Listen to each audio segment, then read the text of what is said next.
আজ রবিবার 30শে শ্রাবণ 2026 সালের 16ই আগস্ট, কন্যা রাশি, কন্যা লগ্ন, ভাগ ও সাইনের জাতক জাতিকাদের আজকের দিনটি কিন্তু মধ্যম প্রকৃতির অতিবাহিত হবে।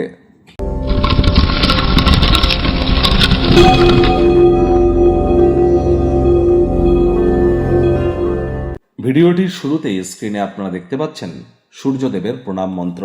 ওম জবা কুসুম শঙ্কাশং কাশ্যপেয়ং মহাদতিম ধান্তারিং সর্বপাপঘ্নং প্রণতস্মি দিবাকরম। সকাল সকাল ঘুম থেকে উঠে সূর্যদেবকে প্রণাম করে 7 বার এই মন্ত্রটি জপ করে আপনারা দিন শুরু করুন। যদি না পারেন তাহলে 7 বার বলুন ওম ঘৃণী সূর্যায় নমঃ। মাথায় রাখবেন, নিউমারোলজিক্যালি সংখ্যাতত্ত্ববিদ্যা অনুযায়ী 2026 সালটি কিন্তু সূর্যেরই বছর। যোগ করে দেখুন, 1 হবে সিঙ্গেল ডিজিটে আসলে। সূর্যের বছর। যত বেশি সূর্যের নাম জপ ধ্যান আরাধনা করবেন, আপনার লিডারশিপ কোয়ালিটি, আপনার ম্যানেজমেন্ট স্কিল, আপনার নাম যশ, reputation, credibility, confidence, vitamin D এ সব কিছুর মাত্রা কিন্তু বৃদ্ধি পাবে। আর মাত্র একটি দিন পর, প্রায় 1 বছর পর 17 তারিখ, আর একটি দিন পরেই সূর্য কিন্তু স্বগৃহে গোচর করতে চলেছে। সিংহ সংক্রান্তি আমরা পরিলক্ষিত করব। তার প্রভাব আমাদের জীবনের একটানা 1 মাস ঠিক কেমন থাকবে সে বিষয়ে কিন্তু অলরেডি চ্যানেলে একটি ভিডিও আপলোড করা হয়েছে। তবে এ চ্যানেলে কিন্তু নয়, আপনাদের রাশির জন্য আপনারা স্পেশাল একটি ভিডিও পেয়ে যাবেন। আরও একটি চ্যানেল আছে আমাদের, যেখানে আমি ফেস রিভিল করে থাকি, আপনারা আমাকে দেখতে পান। অর্থাৎ অ্যাস্ট্রোলজার কামলেশ দিওয়ান নামে যে চ্যানেলটি আছে, ইউটিউবে যান, KAMLESHDEWAN,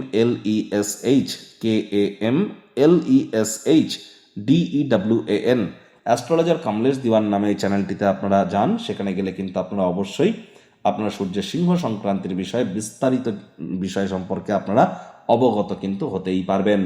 আর এই সময় আর কয়েকদিন আগেই কিন্তু আমরা কিন্তু সূর্যগ্রহণ পরিলক্ষিত করেছি 12 তারিখে। ইগো, অহংকারকে কিন্তু আমাদের প্রত্যেককেই কন্ট্রোলে রাখতে হবে। পিতার সেবা কিন্তু আমাদেরকে করে যেতে হবে। আজ ভুলেও ব্ল্যাক বা ব্লু কালারের ড্রেস পরিধান যেন করবেন না। ভাগ্যমিটার আজ আপনাদের বলছে 6 আউট অফ 10। ভাগ্য আপনাদের অনুকূলেই থাকবে। অর্থ এবং কর্ম এই দুই ব্যাপারেই আপনাদেরকে অতিরিক্ত সাবধানতা, সচেতনতা অবলম্বন করে চলতে হবে। প্রকৃতি আপনার মধ্যে লক্ষণীয় প্রত্যয় এবং বুদ্ধি তো অর্পণ করেছে, সেটিকে কাজে লাগানোর চেষ্টা করুন। অর্থগত ব্যাপারে আয় ইনকাম বাড়বে। নতুন উদ্যোগ, পরিকল্পনা, নির্মাণ কার্যের শুরুয়াতও আজ করা যেতেই পারে। অ্যালকোহল, মদ্যপান, ধূমপান করা থেকে বিরত থাকুন, তা না হলে এটি আপনাদেরকে বিষাক্ত করতে পারে।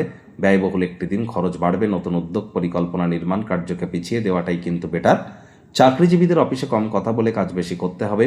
মনের থেকে মস্তিষ্ককে বেশি দাম দিতে হবে। কোনো প্রকার অফিস পলিটিক্স বা গসিপিংয়ের অংশ যেন হবেন না। বসের কিন্তু কুনজরে আপনারা পড়ে যেতে পারেন। রাজনীতিবিদ যারা আছেন, জনসংযোগ বৃদ্ধি করুন। হার্ডওয়ার্ক, কঠোর কায়িক পরিশ্রমের কোনো বিকল্পই কিন্তু নেই।